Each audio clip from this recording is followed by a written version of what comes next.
Margot Kidder and Quentin Tarantino were the guests on the November 15th, 1997 airing of The Late Late Show with Tom Snyder.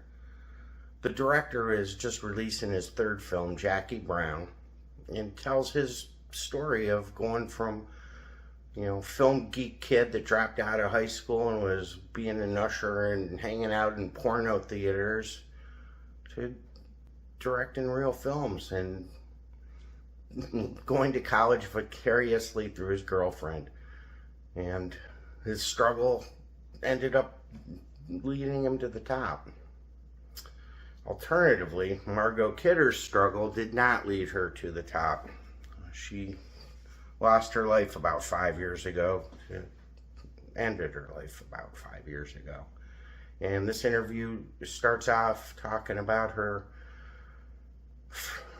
first major publicly recognized episode with depression, when she had a manic episode the year prior to this interview, and had pulled it back together and did enjoy a nice career resurgence before her life ended. Fun fact, and I kind of had forgotten this, she was on that James Garner series from 1971 called Nichols. So I'm going to check out those. I recorded those about 20 years ago. And totally spaced out she was in them. So, Margot Kidder, Quentin Tarantino, Tom Snyder. What better way to spend 45 minutes? Again and again and again. The address is CBS. Welcome home.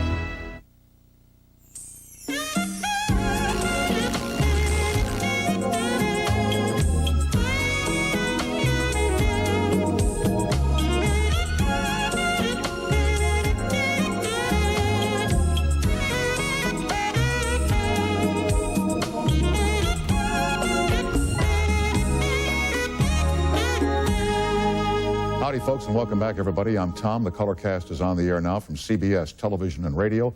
It is finally Friday night, the 14th of November, 1997, and director Quentin Tarantino makes a return appearance tonight. You remember the last time he was here, we finished, and he said, when I come back here, which means he must have had a pretty good time. He said, when I come back here, I want to start in 1976 a milepost in motion picture history with the making of Rocky. So we'll start there with Mr. Tarantino tonight.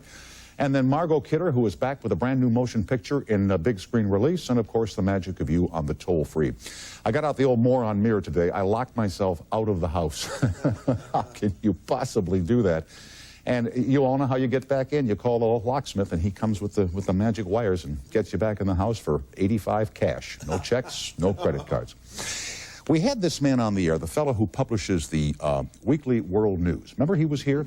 And the headline in the current or one of the recent issues, and I haven't put this up on the screen so you can see it, is warning the end of the world is near. As we get closer now to the year 2000 and the coming, what do they call that thing, the millennium, we are told that there are going to be a lot of predictions about the end of the world and a lot of people who think it's coming. And somebody sent in here, a lady named Pat, or a gentleman named Pat, sent in how various newspapers and media organs would report the end of the world as it arrives. So here are some different papers and media organs and how they might report the end of the world. For example, USA Today, the headline would be, "We're dead." The Wall Street Journal, "Dow Jones plummets as world ends." Playboy magazine, "Girls of the Apocalypse." Yeah. Microsoft Journal, "Apple loses market share." Victoria's Secret catalog, "Our final sale." And Sports Illustrated, "Game over." Rolling Stone, "The Grateful Dead reunion tour." Reader's Digest, "Bye-bye." Discover magazine, "Will the extinction of life as we know it affect the way we view the cosmos?" TV Guide, "Death and Damnation, CBS ratings soar." Ladies Home Journal, "Lose 10 pounds by Judgment Day." America Online, "System temporarily down, try calling back in 15 minutes. Forbes magazine, 10 ways you can profit from the apocalypse.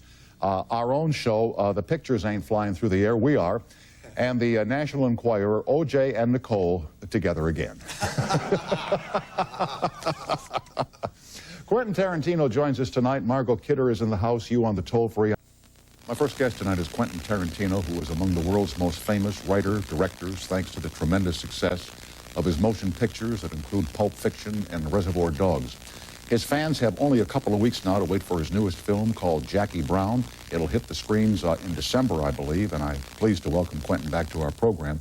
And I want to pick up where we left off the last time when you said, you know, when I come back, and I appreciate you coming back, by the way, you said, I want to go to a milepost in movie making, and that was Rocky, was Sliced Alone in 1976. Why was that a major movie event? Well, it was kind of a 1-2 punch, so to speak, by 76 and 77, because up until the whole first half of the 70s was pretty much characterized by the fact that they were different from the older Hollywood films. They were grittier, they were tougher. Actually, nonconformity and even like nihilism, to some degree, was in. You know, could you give me an example? Well, actually, like in a weird way, one of the things that made Easy Rider so popular was that the fact that the two characters got killed at the end. At the end of the picture. Yeah, okay. I mean that actually was like that was actually a commercial thing for a while. All right, having the characters die for nothing. Mm-hmm. You know, that was just kind of reflected the mood and stuff, and of the time. But then, that was so prevalent for such a long while that when Rocky came out. And it ended like with a happy ending. Yeah, the champion was the champion. Exactly. Yeah, people moment walked of triumph out at the end of the film. What's funny is like Rocky would actually be considered like a middle ending now, because actually Rocky didn't win the fight in the end of the first one. All right, but he did what he wanted to do. He won it for himself. But people walked out. It had been a long time since they'd gone to a movie and walked out feeling great. All right, and people remembered how good it was. And then Stallone even was saying, I want to do movies that have happy endings. America wants that. Well, America actually found out they did want that. Right, and we've all read that in that period of time, you were going to like 200 movies a year. You became a great student of movies. Yes. So was Rocky a big event for you as a moviegoer at that time? Oh, Rocky was, at the end of the day, probably Rocky was probably like my favorite movie at that time period when I was a kid. It just said so much to me. One, the movie, and two, just Stallone's whole story was very inspirational to me, because at that time I wanted to be an actor and everything like that. I hadn't thought about directing yet or anything, but I actually had no hope that I would be lucky enough to go out and audition for a movie and be chosen out of all the people, then I would be the guy. I always felt that I would have to do what Stallone did. I would have to write it myself. I would have to be the force behind it. He had to do because he couldn't find the product commercially that he could make at somebody else's authorship that would be as successful as his own story was. Exactly. Rocky was Sly Stallone. It was Sylvester Stallone's story. That was it. I never felt I would be so lucky to be picked out of the group. I always felt that I would have to be the master of my own destiny to some degree. And so that movie, and he spoke so much to me. Actually, a lot of time has passed since Rocky and stuff, and people kind of make fun of Stallone a lot. Not so much now because he did such a good job in that movie Copland, but I've always thought he was a terrific actor. I think he forgot how good of an actor he could be, for the last few years. And it could be said in fairness that maybe there were too many Rockies. Yeah. It could be said. As far as I'm concerned, he could have stopped doing them after the second one. I loved the second one. To some degree, I actually like the second one even more than the first one. Right, a lot Third, of people did. 4, 5, everybody talks about the 60s, but things happened in movies in the 70s as well. We talked about the Rocky sequels. Didn't sequels begin in the 70s? Yeah, well, it's like, people had done sequels before, but it was like Godfather 2 that really kind of put forth the idea out there that you could actually do a sequel that could possibly be even as good as the first one, and even work as a companion piece. And there had never been a part 2 before. Now everything is 2. As that sequel did The Godfather 2, it advanced the story. Oh, yeah. It took it in a new direction to a different destination. It wasn't just a replay, it wasn't just Ma and Pa Kettle all over again. It was something different in the Corleone family. Oh, no, exactly. It was like, when most people now, they were so successful in that way that when most people now, they say, yeah, I remember this scene in The Godfather, and then you don't know if they're describing Godfather 1 or Godfather 2, they just kind of blend. Seamless. What else happened in the 70s? Disaster pictures? Well, the other punch of the 1-2 punch that changed everything was, one, there was the whole happy endings thing, which kind of brought an end to that nihilistic period, which is a very sad thing. For a little while there, you could kind of do whatever you want. Although later Thelma and Louise would, in a way. Well, that's almost even kind of a triumphant ending, even though they die. In the 70s, they were actually downers. You know, people were trying to do downers. But then the next year, 1977, was the year that Star Wars came out. And when Star Wars came out, that was when all of a sudden people realized, damn, if we make these like this, where people, we're getting the kids, we're getting the teenagers, we're getting everybody. One, again, they're walking out of the theater feeling great, and you know what? They're coming back 8 times. Yeah. And that was the beginning, all right, of people going to see a movie like, 5, 6, 7, 8, 9 times. That have brought, like, the grosses of movies way up. Let me ask you about something that's happening right now. You know, I don't know a lot about movies, but I like to read about films and news about pictures. There's a flick out now called The Full Monty, which I've seen. This picture has grossed over $100 million worldwide. Yeah, good for them. It was made at a cost of $3.5 million. Is that a trend? Could that become a trend, or is that just a fluke? Well, it's like, it's not, I don't know if it's necessarily, is it a trend that movies will be made for $3 million and gross 100? No, that is a fluke. Oh, okay, all right, okay. That's a fluke. Okay. All right, and the thing is, if you're going to go and make an independent film and everything, you don't use the Full Monty or Sex, Lies, and Videotape or Pulp Fiction as your example. That's the phenomena.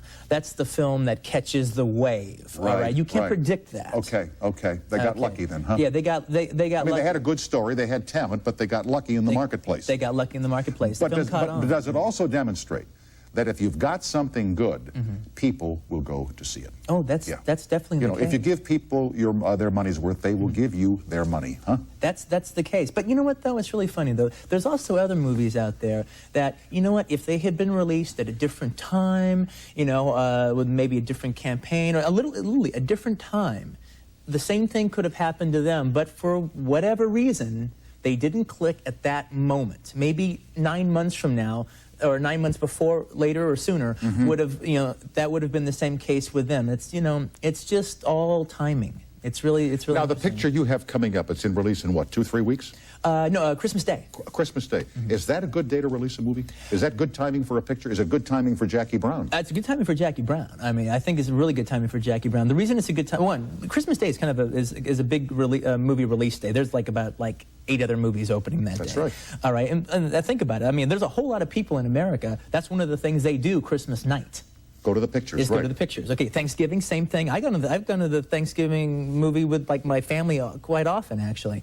The thing that's great for Jackie Brown, as far as this, you got a lot of movies opening. You got Titanic's going to be out there, and Steven Spielberg's Armistead, and Nestor Magoo, and you got all Kevin Costner's thing. None of them are our competition. All right, Jackie Brown is a thing unto itself. I mean, it's like, they're not our competition. If you want to see my movie, you'll see my movie. All right, no one's taking anything away from us. We're not trying to win the weekend. We want to be there. We want to watch everyone open, and we want to watch everyone close, and we're still there. Right. You want legs. Yeah, You exactly. want legs. And when they see the name Quentin Tarantino above the title, you know that'll bring in a certain number of people. Yeah. That's a given when that picture comes out. That's the idea. Yeah, that would be the idea. We are chatting here with the director, Quentin Tarantino. His newest picture is called Jackie Brown. The toll-free is up and running now at 800-952-2788. We'll be right back after this short commercial break.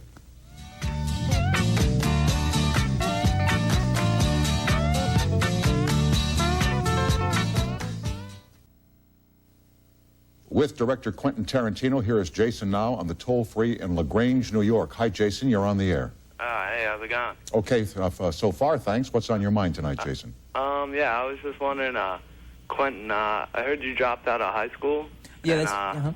I was just wondering if you regretted doing that in any way, or... I haven't regretted it because everything worked out. All right. I mean, one of the reasons that I was able to drop out of high school is because I knew what I wanted to do.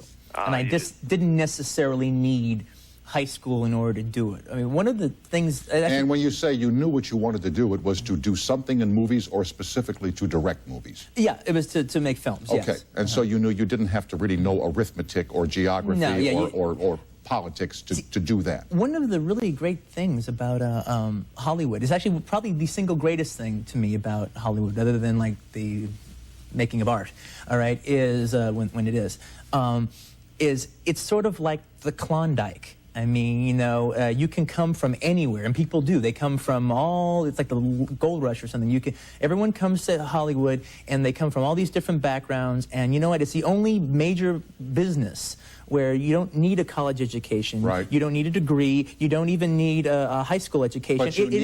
It's on merit. Yeah, but you need talent.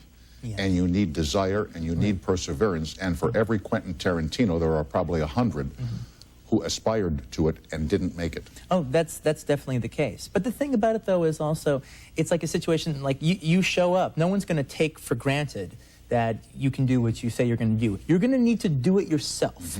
You're going to need to build that. You're going to need to do something that shows that you can do good work. If you do that, and they see that, they don't care where you came from. That's for sure. That's for sure. It's literally that. Now, Jason, let me ask you the motivation for your question. Are you by any chance in high school or in college?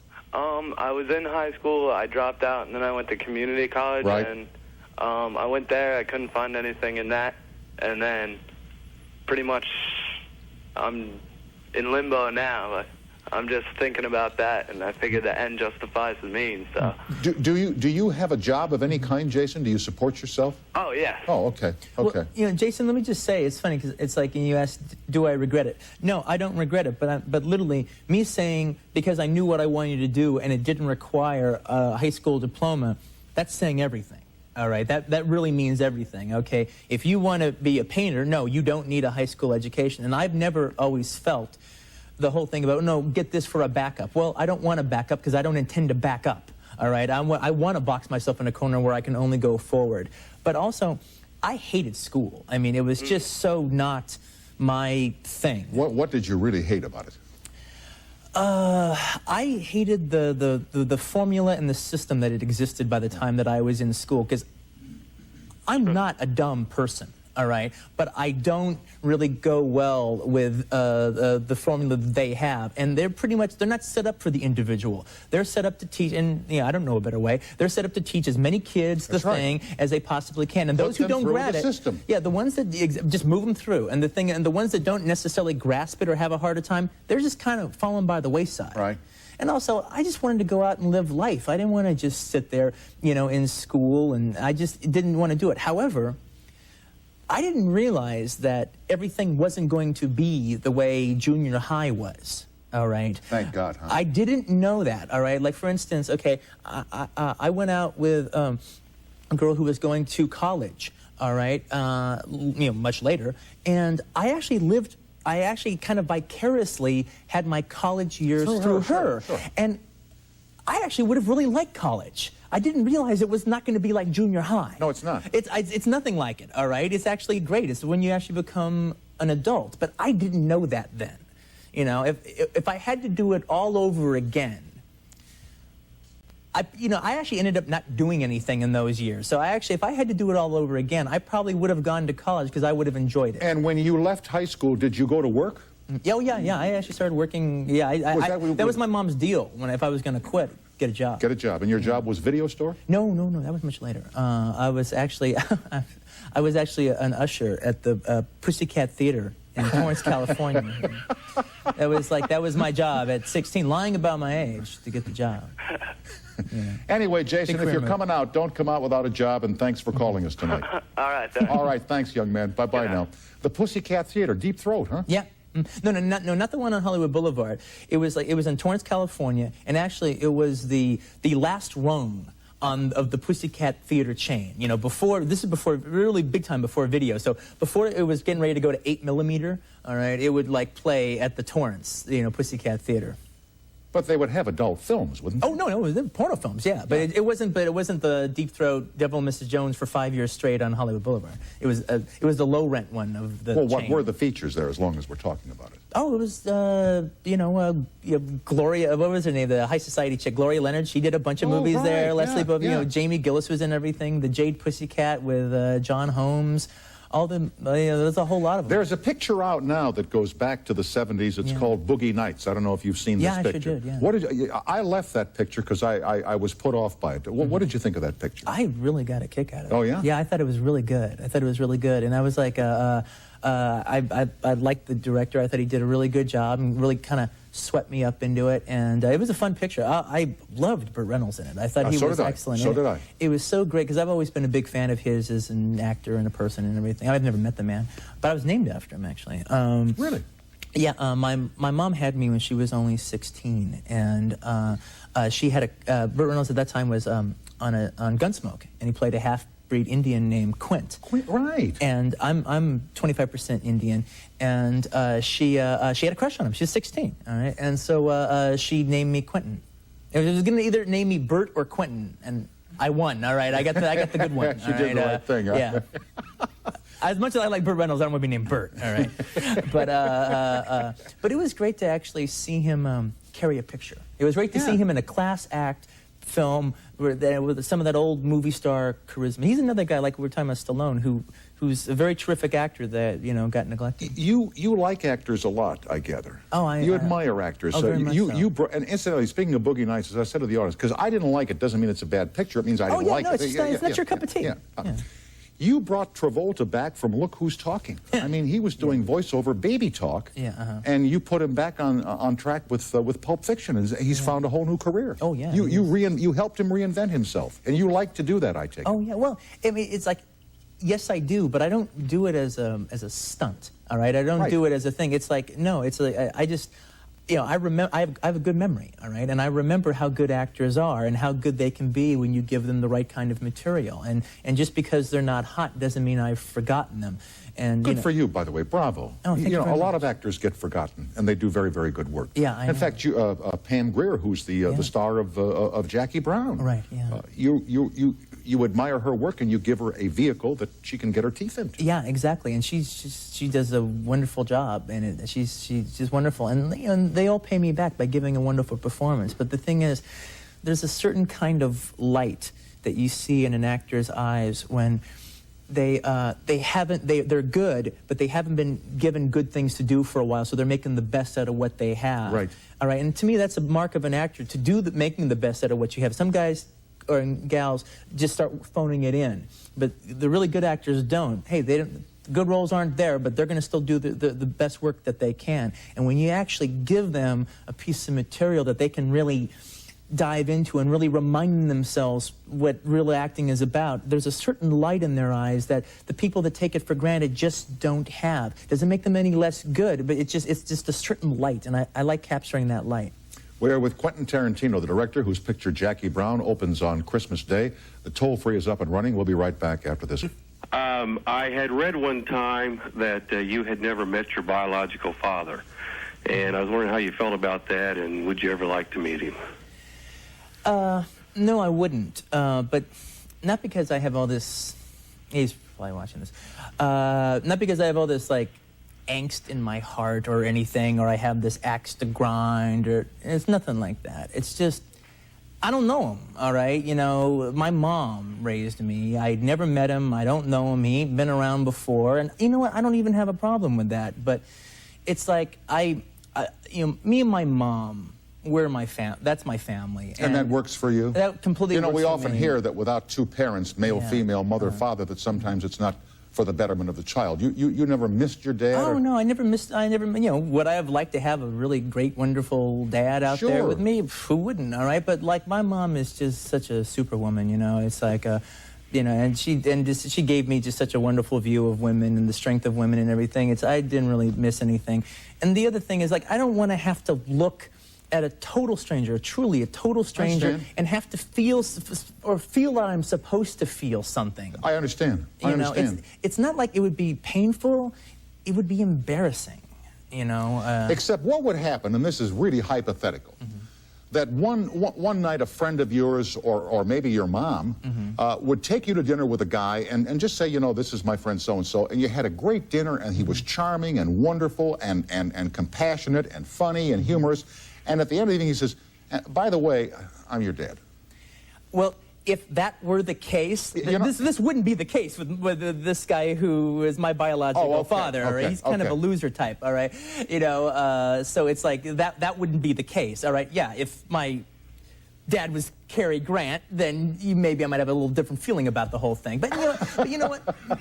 I don't know if I Quentin, would. I'm your dad. No, That would be cool. I grew up watching you, so you might as well be. You're more of a dad to me than he was. But the thing about it, and I even say that, and that sounds like I'm giving him a dig, and I'm not really giving him a dig. Sir. I understand. It's just, he had a lot. If he really wanted to get in touch with me, he had 30 years to do it. All right, and now he's kind of trying, and I just, if you're watching, I appreciate it, but it's your thing, and it's not my thing, and God bless you, but live your life, and I'll continue to do that with me. Interesting question, Keith, and as you can see, it produced a very interesting and sometimes an unexpected response. Thank you for calling, sir. Thank you, gentlemen. Anything else on your mind tonight, Keith?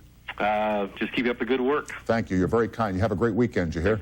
Thanks a lot. All right, bye-bye now. Let me ask you about Quentin Tarantino and how he runs the set. Making actors comfortable is said to be extremely important in running a movie or a stage production. Yeah.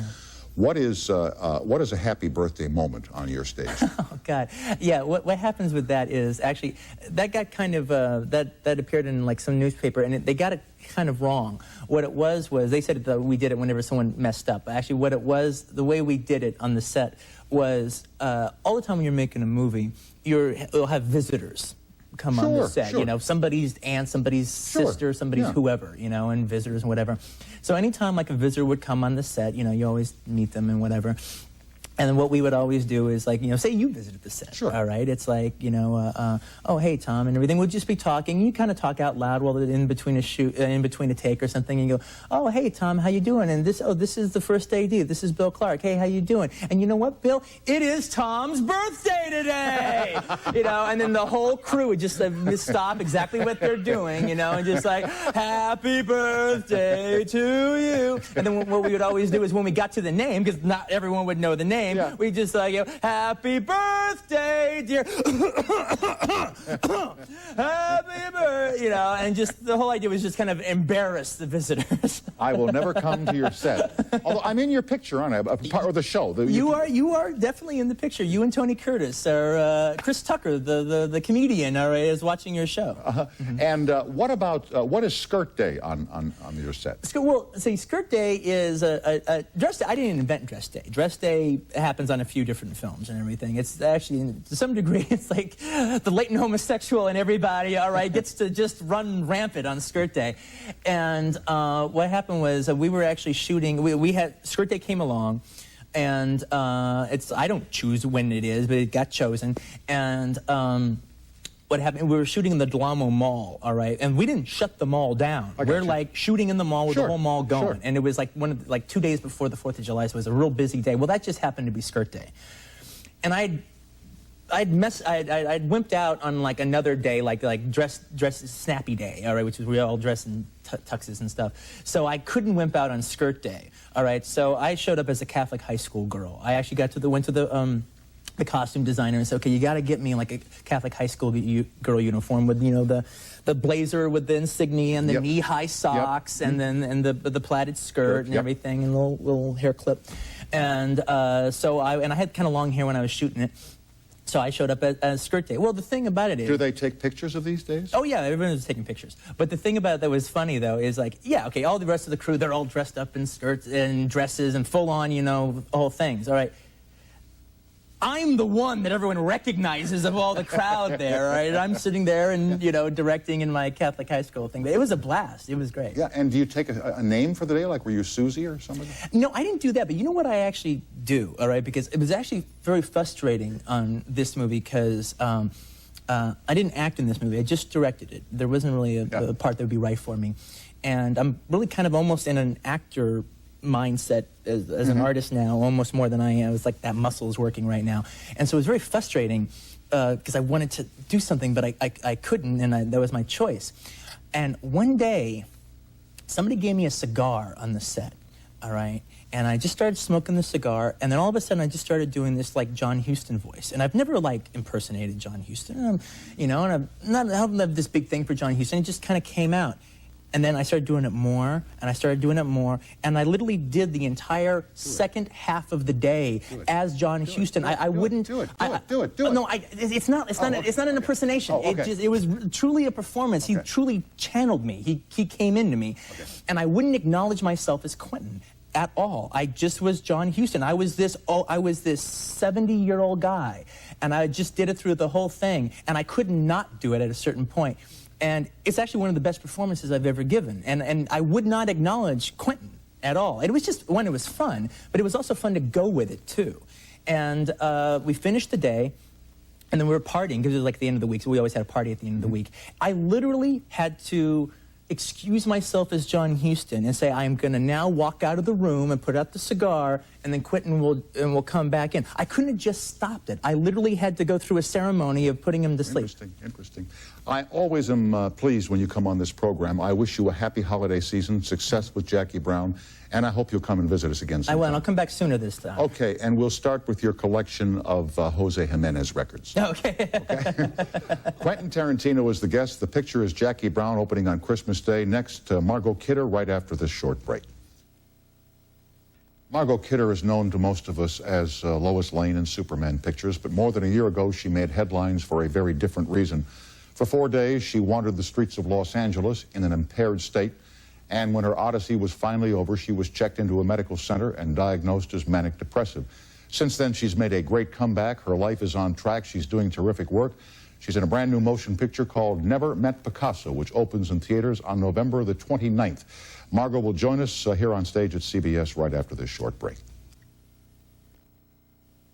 We are joined now by Margot Kidder. You know, we all read your story here in '96 in the papers, and then you were on the Barbara Walters show, were you not? The interviews? Yeah. What was it like for you after Barbara Walters? Like, did they embrace you? People were really wonderful and very loving. I did Barbara Walters not at all for altruistic reasons, for very selfish ones. I was being hounded in an unbelievable fashion by the tabloid press. Oh, sure. No matter where I went. So trying to recover from a nervous breakdown with the National Enquirer and the Globe and the Star peeping out from bushes wasn't particularly easy. So it became clear I was going to have to do something. And then what came out of that was this, it was a great relief. I was very nervous about doing it, really didn't want to talk about it, but it was clear something had to be said just to stop the rest of it. Letters from all over the world from people with manic depression that usually began with the heartbreaking phrase, I can't tell anyone this. You know, I've had this secret all my life. And I began to realize how many people have manic depression and how many people feel such shame about it, which I no longer do. I finally got to come out of the closet, or was outed, I think would be a more appropriate way of putting it. I've always thought, you know, that in this age of enlightenment that we call the 1990s, we talk about approaching the millennium and how enlightened we are as a civilization, that all the taboos about mental illness were gone, that all of the shame of mental illness was gone because it wasn't anybody's fault if one were manic depressive. You didn't do anything wrong, and you weren't punished by being made manic depressive by a vengeful God. Well, I think that's changing. My daughter, several years before, had said, Mom, there's nothing embarrassing about it. It's actually kind of cool. There's somebody at school. And I thought, wow, we really did bring up this generation to have a kind of acceptance of different human behaviors in a better way than we had. But my generation, and I'm sure when you were young, you didn't speak of anything. So I remember the rumors in one small town we lived in when somebody's mom had a nervous breakdown. And it was a huge scandal. Or Uncle George had to go away. Exactly. When I got back to Livingston I was able to get well without drugs, this time with a wonderful Buddhist therapist in Vancouver who gave me extraordinarily powerful acupuncture treatments. And I got back, was driving back to Livingston, and I thought, oh my God, I can't face anyone. I'm going to have a bag over my head. I can't bear this. And I do live in the best small town in North America, I must say. But then almost don't mention its name. Don't say its name, or it'll become the biggest small town in America. Almost everybody I bumped into in the dry cleaners, in the convenience store, friends of friends, said, you know, it happened to me, or it happened to my husband. And it became very clear to me, and then with all the letters after the Barbara Walters show, it's so common. And why are we all keeping it a secret? Because it isn't all that hideous. And one is I'm normal most of the time. Exactly, exactly. The only thing I want to ask you about, I don't want to go through that whole 4-day period where you suffered. Too complicated, yeah. But the one thing I read this afternoon, you met a guy named Charlie. A street guy who was, and I want you to talk about him, but he seemed so kind to you. Well, a lot of homeless people reached out to me and basically saved my life. They reached out without any judgment, without any, now you're crazy. They just took care of me. They saw someone in trouble, as they've all been. None of them, as one of them said to me, none of us are from here. We didn't all ask to be here. Yeah. And Charlie took me home to his cardboard box and gave me a place to sleep and got me some food, and I was shivering and shaking and terrified, and just put his arms around me and took care of me for a couple of days. And I went to try and find him a few months ago, but there's so many homeless and they move. They're little nomads. towns downtown that I couldn't find him again. Did anybody recognize you? Did anybody know you? No, nobody did, which was sort of amazing, because at one point I was right beside a movie being shot down on Figueroa Street, and I thought I thought I had to get blown up, and I had to do this, and I'd save my daughter's life, and it was a very complicated paranoid delusion. And so I was yelling out like a street woman, keep that music going. If I have to die, I'd like to die with music. And of course later realized, wait a minute, they were filming a movie, and of course the man next to you wasn't with the CIA, who was looking at me shaking his head like that. But no, nobody did. No one did. And then you finally identified yourself to somebody. I did. I didn't want to scare her. I was sleeping in her woodpile in the bushes. I didn't sort of come staggering. A lot of the stories, and they ended up having me with a knife in some of the stories. Some of them got really wacky. Yeah. I just said, excuse me, I don't want to scare you, but I'm scared, and here I am. Let me ask you here about this, all this media attention, after you... Look, don't you think it was a little strange? I mean, I was on TV in Beijing, for God's sake. I know, but it was really weird. Compare it if you can. When you were Lois Lane, I mean, kid, you were famous worldwide, huh?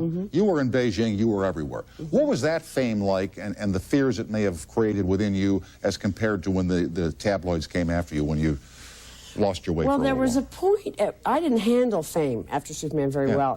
It made me, in fact, much more insecure rather than more secure. More secure. And I always felt I didn't live up to people's expectations, and going to premieres was agony for me, and I'd wash down a bunch of Valium with some champagne just to get there because I was so panicked. So at a certain point, after all that brouhaha, I decided I wasn't going to be famous anymore and changed my mind. I still wanted to work as an actress, and I still wanted good parts, but I didn't want to be famous anymore. So I moved to, upstate New York, and wore my glasses all the time and didn't wear makeup, and would be genuinely like miffed at people who recognized me, and as if to say, well, I've changed my mind. Well, you've got to. I don't want to be her anymore. Really, I've changed my mind. I'm not Margot movie star anymore. I'm Margie. I'm me, and so you can't recognize me. And of course, you don't get to do that. It doesn't work that way. The notoriety of having, as I said, the most public flip out in human history was, and as my mother said, she said, dear, why is this on TV? Oh, I love you very much, but there are more important things going on in the world. Is this really necessary? We do tend to cover aberration horribly. I mean, we truly make you as important as Saddam Hussein for 24 hours. Let me ask you here about Never Met Picasso. Wonderful movie. You're the mother of a gay guy, and it's stories about how your lives interconnect, and sometimes... My brother was gay in the movie, and my son's gay, and I have my first lesbian encounter. Love scene. But what's lovely about the movie is that it doesn't hammer the gayness on the head. It's gay people who are humans who are having lives, and there's not... It's not a preachy movie. It's not preachy. It's not about, oh, he's gay and the angst. It's what gays are, human beings who happen to be gay, who live lives. And I think that's incredibly refreshing. It's a lovely, lovely movie. It's very funny. Alexis Arquette is hilarious in it. He plays my son. And I'm very proud of it. It comes out in 2 weeks. You're going to get famous again. I've got 3 coming out the next 2 weeks. You're going to get famous again now. Well, it'll be a little different. Now you found heaven now in Montana, the greatest small town in America. The last best place. But they know you're Margot movie star, huh? But I'm not Margot movie star at home. I'm Margie, and people just care if you're a good person or a bad person. They don't care about anything else. And so I'm just me at home. And how are you doing at coping with the world these days, young lady? I'm coping very well. I'm glad to hear that. Solid as a rock and You ever very healthy. You ever talk to Christopher? I do talk to Christopher. Christopher was very supportive and helpful through this, coached me on how to deal with Barbara Walters. He said something wonderful. He said, you owe her your story. You don't owe her your pain. And I went, ooh, that's a smart remark. Good, Chris. Yeah, good indeed. So he said, don't let her make you cry, which I did dribble a tear at one point on it. But he's just such an inspiration and so remarkable. And so are you, kid. Keep going. Thank you very much. Happy holidays. Thanks for joining us. I hope it's a big smash for you. Thanks. Okay, Margot, movie star. Margot Kidder is the guest. The picture is called Never Met Picasso, and it opens November 28th at theaters all across America. Back to wrap it up for the week and tell you about next Monday after this break.